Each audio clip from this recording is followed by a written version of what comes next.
Call the member for Blaxland. Well, thank you very much, Deputy Speaker. About half of the pages in this bill repeal legislation in the communications sector. Most of it is pretty straightforward. As the Minister for Communications has said, it gets rid of redundant regulation and it removes regulation that mandates the production of information that no one uses. In other words, it's a cleaning up exercise. It's a good thing that it's being done, but its value shouldn't be overstated. You don't, Deputy Speaker, put out a press release when you vacuum the lounge room, but that's effectively what the government is doing here. They're making a very big deal out of something which is pretty straightforward, a rudimentary cleaning up exercise. To demonstrate this, to demonstrate how rudimentary this is, the Liberal Party claims that all up this will save business about $700 million a year. And of this, the changes to the communications sector, we are told, will save about $35 million a year. So in other words, the communications sector reforms are about half the pages in this bill, but they represent only about 5% of the savings, not what you would call big reform. Interestingly, a number of the laws being repealed here were put in place by the Liberal Party themselves. A good example of this is Schedule 2, Part 8. It repeals parts of the universal services regime that requires Telstra to provide an approved universal services marketing plan. It was put in place by the Howard government. It's actually put in place when the member for Bradfield, who's the parliamentary secretary responsible for putting these reforms in place, was an advisor to the former Minister for Communications, Senator Alston. So he put it in place and now he's getting rid of it. Another example is Schedule 2, Part 14. That changes the way changes in control of broadcasting licences are reported to ACMA. They were put in place by Senator Coonan when she was the Minister for Communications. So there's a delicious irony in all of this. The Liberal Party put many of these regulations in place, and now they're making a virtue of getting rid of them. I guess you could say, what the Liberal Party giveth, the Liberal Party now taketh away. The repeal of the Telstra accounting separation requirements is something also worth mentioning here. This is being done not in this bill, but by repealing a legislative instrument. And it highlights one of the great telecommunications policy failures of the last 2 decades. In introducing competition in the early 90s, Labor didn't structurally separate Telstra. I think that was a mistake. It was a mistake that was compounded by the Howard government when they privatised Telstra as an integrated whole. This was a conscious decision by the Howard government. They resorted instead to a series of measures to try and compensate for this. First, accounting separation, and then later operational separation. Instead of dealing with the fundamental issue of Telstra's vertical integration, the Liberal Party's response at that time was more regulation. And ultimately, it was the Labor Party that had to cut this Gordian knot. As part of the National Broadband Network project, we required the structural separation of Telstra, one of the more important microeconomic reforms of the last decade. And what did the Liberal Party do when we did this? They opposed it. And they accused us of holding a gun to Telstra's head. Interestingly, it's interesting how things change over time. Last week, Telstra's submission to the Vertigan review was released, and it said, quote, "Telstra supports the core principles of the National Broadband Network policy, including a wholesale-only NBN and the progressive structural separation of Telstra." Well, Mr Deputy Speaker, that's what real reform looks like, not the piecemeal regulation of the Howard government or this rudimentary cleaning up exercise that we're debating here. That said, let me congratulate the telco industry for the way in which they've engaged in this process. And I particularly want to congratulate Communications Alliance for the role that they've played in coordinating the views of different members of the sector and, importantly, consulting with the Australian Communications Consumer Action Network, or ACAN. The way they have done this is the right approach, consulting with industry in all its parts and consulting with consumer representatives. And the work that they have done has helped to produce this outcome, a package of pretty straightforward measures that are supported both by members of the industry and consumers. Doing this is not that hard. This will get harder. It'll get harder as the government embarks on more serious reforms. This bill, as I've said, is pretty rudimentary. The next stage has been described by the Minister for Communications as real reform. The Minister said that this will involve further consultation with industry, and I welcome that. That's the right approach. It's the approach that I took as a Minister in the reforms that I presented to this Parliament over the course of the last 3 years. I took the approach of engaging directly with industry, getting their best ideas and bringing them forward to this Parliament.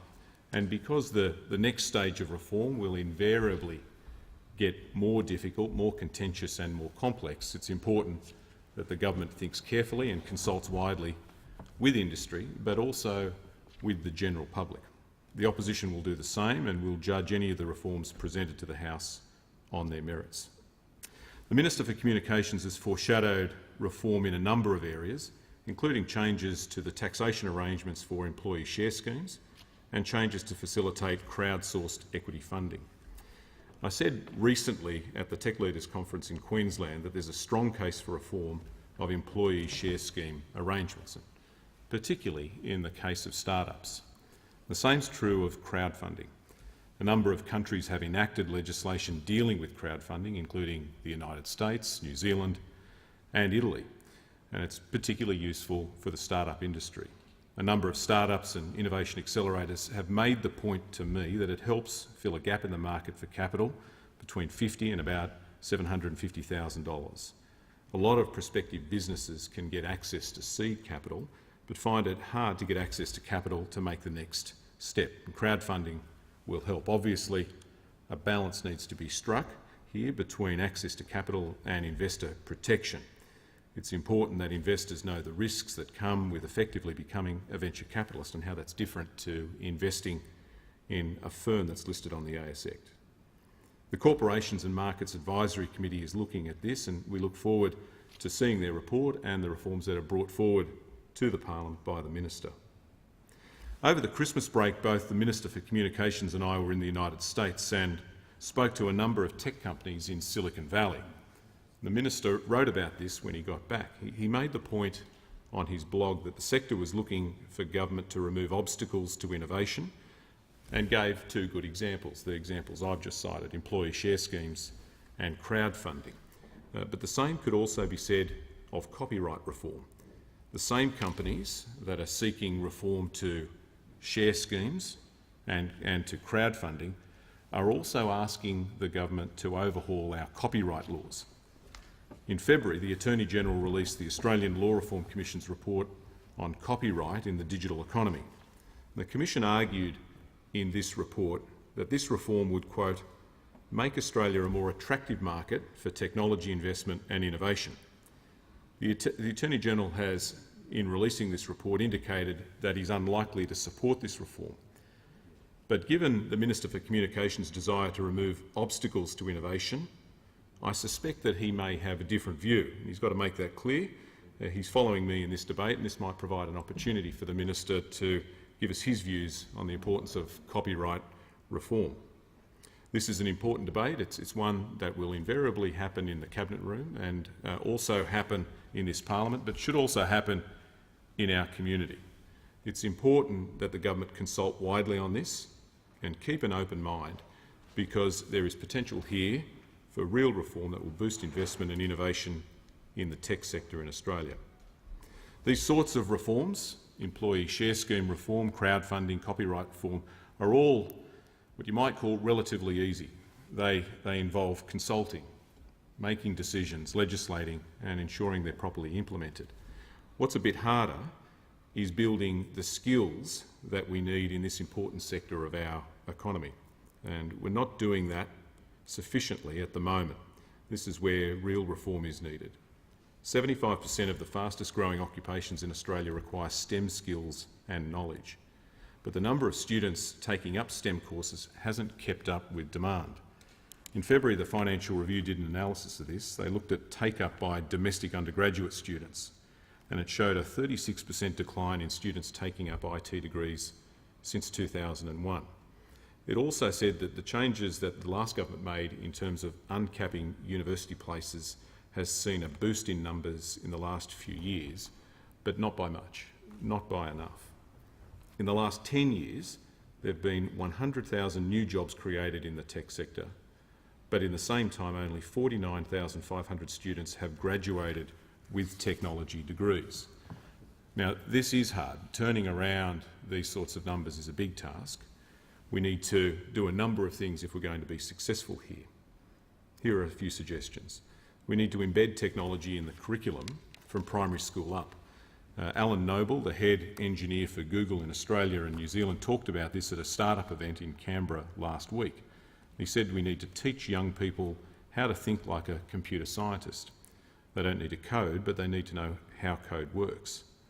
Unfortunately, the Minister for Education has stalled the rollout of the new digital technology curriculum in primary schools. The Australian reported this week, quote, that states and territories have signed off on the digital technology aspect, but the new national curriculum hasn't received a final tick of approval because of a review at the behest of Mr Pyne. Now, I'm not sure what the motivations of Christopher Pyne, the Minister for Education, are, but I'd say this: I think that review needs to be done as quick as possible, and the new digital technology curriculum needs to be rolled out as soon as possible. It's the sort of real reform that's needed in this area. The Minister might be able to inform the House as to where that is at. I also have made the point recently that I think we need to change the way STEM subjects are taught. We need to increase the digital literacy of our teachers and the way that we provide career advice in this area and in others. We also need to get universities to take a more proactive role in encouraging students to take up STEM degrees and get universities to collaborate more with business on research projects. And if this government is interested in real reform and removing obstacles to innovation, then they have to tackle this issue as well as the others that are currently being proposed. And of course, they also have to build the NBN, not wreck it, which this government is currently doing. The NBN is the biggest and most important infrastructure project in Australia. The legislation we're debating here is supposed to be about helping business. It's what the NBN does. It's the engine that will help to create jobs, to build companies, help drive productivity and increase trade. To do that, we need to build infrastructure not just for the next 5 years or the next 10 years, but for the decades to come, not the second-rate version of the NBN that this government is building. Before the election, the Liberal Party promised that every Australian would have access to the NBN by the end of 2016. After the election, they broke that promise. Actually, on election night, the Herald Sun published a letter from Tony Abbott to the Australian people where he said, quote, "I want the NBN rolled out within 3 years, and Malcolm Turnbull is the right person to make this happen." Well, it's not happening. That's gone. That promise has been broken. The promise that everyone would have access to 25 megabits per second by the end of 2016 is now gone. It's a broken promise, and the people of Australia were deceived. They were also promised that 9 million homes and businesses would get fibre to the node. That's not going to happen either now. That promise has been broken. And as a result, businesses will suffer. They won't get what they were promised. If the government is to live up to its purported aim to help Australian business, they have to do a lot more than what we see in this legislation. This is, as I said, a rudimentary cleaning up exercise. No more, no less. It gets rid of old laws that people don't use. As the Leader of Opposition Business said at the beginning of this debate, it's a bit like vacuuming a room in the house that nobody uses anymore. The government has said that this legislation will save business about $700 million a year, but it'll save the communication sector only about 5% of that. And all of that is pretty tiny, pretty small, when you compare it to the new cost that they want to impose on Australian businesses, the new tax that they want to put on business to pay for the Prime Minister's paid parental leave scheme. That will cost business about $5.5 billion a year. So business saves, on the one hand, about $700 million a year from this legislation, but on the other hand, they will have to pay an extra $5.5 billion a year. Not a great deal. The real test thank the member for is what comes Blaxland. next. The question is that the amendment be agreed to, and I call the Minister for Communications.